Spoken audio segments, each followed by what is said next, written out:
Le RGPD, c'est un acronyme d'abord qui veut dire Règlement général sur la protection des données.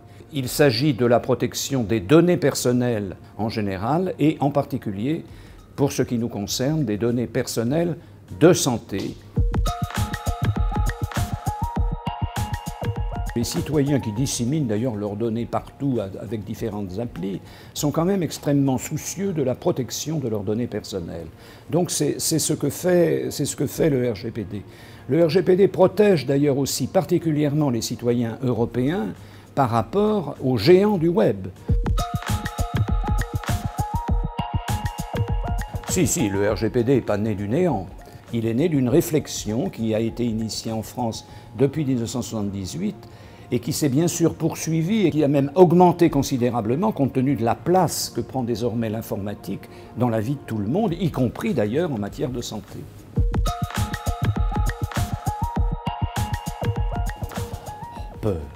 Non, ce n'est pas le gendarme qu'il faut voir d'abord. Il faut voir d'abord que c'est pour protéger les données personnelles en général et pour ce qui concerne les médecins, les données personnelles de santé. Au début, ça paraît compliqué, tout simplement parce que ça change les habitudes. Et puis ensuite, en fait, c'est extrêmement simple de se conformer au RGPD. Le RGPD concerne les médecins puisque les médecins traitent de données personnelles de santé qui sont des données sensibles. C'est pour ça d'ailleurs qu'il y a un secret médical qui couvre les données personnelles de santé.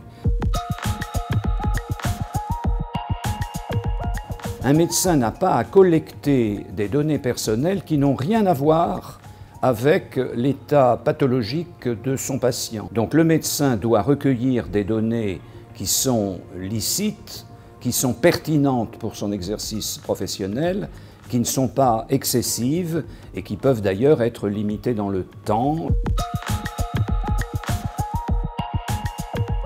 C'est mieux maintenant parce que on retient que rien ne peut être fait sans l'information et le consentement. Il y a le consentement express, c'est-à-dire vous dites oui, je consens, et puis il y a ce que l'on appelle en droit le droit d'opposition.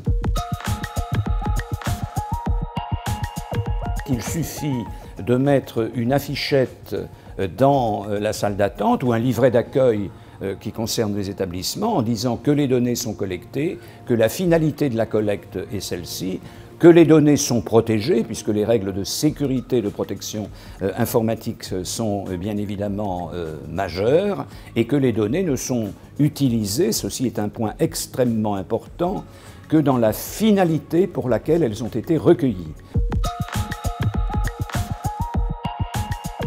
Il faut être clair à ce niveau-là parce que le médecin conserve un dossier médical pendant une période de 20 années chez une personne adulte, ou un plus même s'il s'agit d'un enfant, puisque l'enfant devient un citoyen au moment de sa majorité, c'est-à-dire de 18 ans.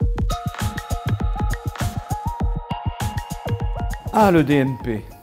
Bien évidemment que le dossier médical partagé est soumis aux règles du RGPD. La CNIL, bien évidemment, y a été particulièrement attentive et les règles pour l'application du RGPD sont manifestement parfaitement respectées, ne serait-ce d'ailleurs que pour le consentement. Non, ce n'est pas une mission impossible, puisque la télémédecine, c'est en fait une forme de pratique médicale, comme l'a d'ailleurs écrit dans la loi le législateur. Par conséquent, les règles de protection des données qui existent dans la vie de rencontre face à face, elles existent bien évidemment de la même façon dans la pratique de la télémédecine. C'est une très mauvaise idée. Bien sûr, on comprend très bien qu'il y a une certaine praticité, d'autant qu'il y a des gens, et beaucoup de gens, moi aussi d'ailleurs, qui sommes pratiquement en permanence connectés. Donc ça peut être tentant, mais on voit bien sûr qu'il n'y a aucune sécurité. Il n'y a pas nécessairement des hackers qui vont se préoccuper de l'état de santé de Madame Michu qui a simplement une angine. Mais bien évidemment, si toutes les données personnelles, y compris les plus sensibles, circulent en clair, il peut y avoir des risques d'interception.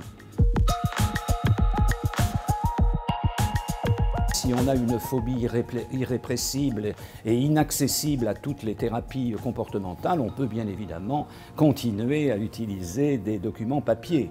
Personnellement d'ailleurs, compte tenu de mon âge, puisque comme on le voit, je ne suis pas né de la dernière couvée, j'ai utilisé longtemps des documents papier. Or, le RGPD, Règlement général sur la protection des données, s'applique également aux données qui sont traitées en format papier.